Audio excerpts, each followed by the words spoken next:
안녕하세요. 저희는 큐브팀 리서치에서 메타 분석 논문 작성하기 주제로 진행하였으며 최종적으로 다음과 같은 선택 제목의 논문을 작성하였습니다. 저희는 다음과 같은 목차로 발표를 진행하겠으며 먼저 메타 분석이 무엇인지 설명드리겠습니다. 메타 분석이란 같은 주제에 대해 같은 연구 디자인으로 발표된 개별 연구 결과를 양적으로 합치는 연구 혹은 통계 방법을 말합니다. 메타 분석은 실험 환경에서 발생하는 차이가 존재하는 선행 연구를 종합하여 일반화할 수 있는 장점을 가지며 독립적인 연구의 수가 많아지면 분석 결과의 신뢰도가 높아지게 되므로 관련 연구가 충분해야 합니다.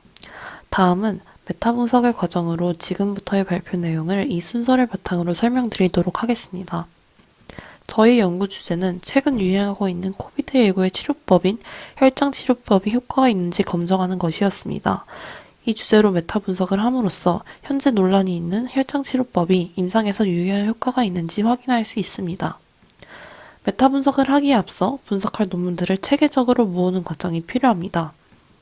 여러 프로토콜을 참고하여 문헌 검색을 하였으며 검색 데이터베이스는 영어 기반 논문 검색 사이트의 4곳을 이용하였고 코비드19 혈장치료에 연관된 키워드를 사용하였습니다. 이렇게 검색한 서로 다른 결과 파라미터를 가지는 각 논문들의 데이터는 다음과 같은 요소들로 나누어서 평가되었습니다. 각 논문 결과를 비교하는 방법으로 SMD를 이용하였고 데이터 값들의 이질성을 평가하기 위해 스탠다드 코이피션트 헤테로지니티 테스트가 실행되었습니다. SMD가 0.8이 넘는 경우 유의한 효과가 있다고 판단하였고 I 제곱값이 50%를 넘으면 추출한 데이터의 분산은 크기가 커서 유의하지 않은 것으로 판단하였습니다. 그 다음으로 분석에 대한 결과를 발표하겠습니다. 검출한 14개의 데이터의 리스크 오브 바이어스를 평가하기 위해 코치레인 가이드라인에 따라 총 6개 항목을 low, high, uncertain 3개의 단계에 맞춰 평가를 하였으며 6개 항목 모두 low 리스크 오브 바이어스를 나타내어 있고 이로 보아 통계적 의의가 존재한다고 볼 수 있습니다. 14개의 연구 결과 중 총 6개의 파라미터를 선정하고 클리니컬 요소와 레버러터리 요소로 나누었습니다. 먼저 클리니컬 요소의 분석 결과입니다. 이번 기간의 결과를 보면 SMD는 2.02이기 때문에 기간이 감소하는 경향으로 나타냈지만 I제곱과 피카스를 비교해보면 큰 이질성을 보이는 것으로 나타납니다.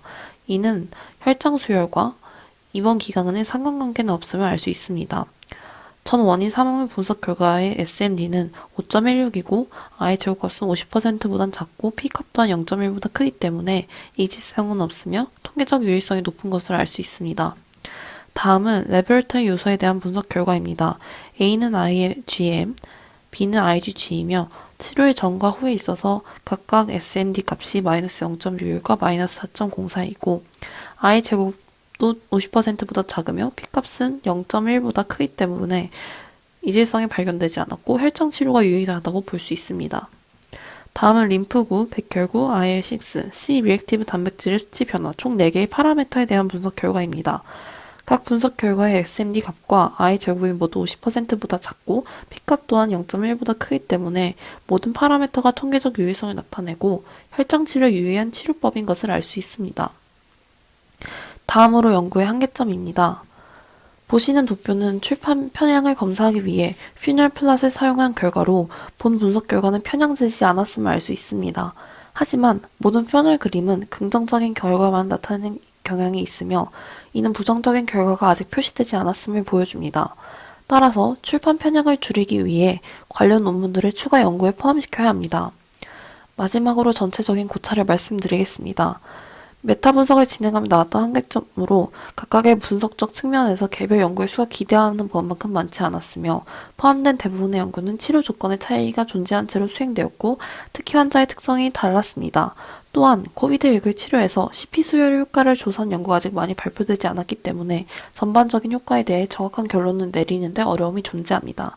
논문에서 도출된 임상 데이터들의 메타 분석을 통해 CP 수혈은 높은 통계적 유효성으로 치료의 효능이 관찰된 것을 확인할 수 있었으며 증상 완화는 물론 염증 반응을 줄이는 데 중요한 역할을 한다는 점을 고려할 때 코비드19 감염에 대한 효과적이고 안정한 의료 접근법이라고 할 수 있습니다.